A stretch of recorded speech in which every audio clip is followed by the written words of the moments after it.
Την ευγενικά διατυπωμένη για το πρόσωπό μου ανακοίνωση του ΣΥΡΙΖΑ πληροφορήθηκα ότι η πρόσφατη ιδιότητά μου, αυτή του Υφυπουργού Ναυτιλίας, είναι σύμφωνα με την ισχύουσα νομοθεσία ασυμβίβαστη με τη συμμετοχή σε εξεχώριες εταιρείες. Οι ναυτιλιακές εταιρείες που είναι εγκατεστημένες στην Ελλάδα έχουν νομική μορφή εξωχώριας εταιρείας και αυτό προβλέπεται ρητά από την ελληνική νομοθεσία.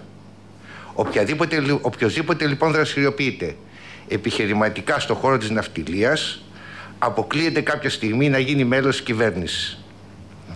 Εάν με την ανάληψη των καθηκόντων μου κάποια νομική υπηρεσία του κράτους ή του Υπουργικού Συμβουλίου της Προεδρίας της Δημοκρατίας ή της Προεδρίας Δημοκρατίας έθετε υπόψη μου τα νομικά κολλήματα που υπάρχουν, θα γνώριζα ότι θα μπορούσε να δημιουργηθεί πρόβλημα και θα ενημέρωνα σχετικά τον Πρωθυπουργό και τους αρχηγούς των κομμάτων που με εμπιστεύτηκαν και στηρίζουν την κυβέρνηση.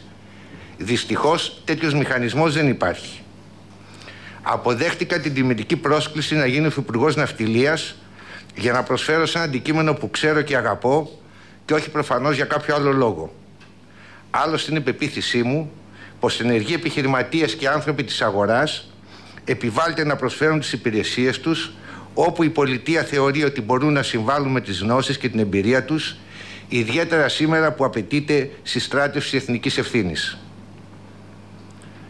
Παρότι τις λίγες αυτές ημέρες είχα αποσυρθεί πλήρως από όλες τις επιχειρηματικές μου δραστηριότητες, θέλοντας να αφοσιωθώ και να προσφέρω τον καλύτερό μου εαυτό για το καλό της πατρίδος μας, βλέπω πως έχει αρχίσει μια επιχείρηση φθοράς που πέρα από μένα κινδυνεύει να παρασύρει και το Υπουργείο.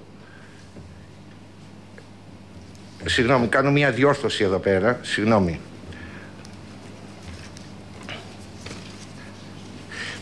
Επαναλαμβάνω από εκεί που λέω ότι παρόλο τις λίγες αυτές ημέρες είχα αποσυρθεί πλήρως από όλες τις επιχειρηματικές μου δραστηριότητες, θέλοντας να αφοσιωθώ και να προσφέρω τον καλύτερό μου εαυτό για το καλό της πατρίδος μας, για λόγους ευθυξίας και για να μην δημιουργήσω οποιοδήποτε πιθανό πρόβλημα στην κυβέρνηση, ζήτησα από τον Πρωθυπουργό να με απαλλάξει από τα καθήκοντά μου. Θα είμαι πάντα αυτό που ήμουνα, ενεργός πολίτης, ενεργός επιχειρηματίας, άνθρωπος της κοινωνίας των πολιτών.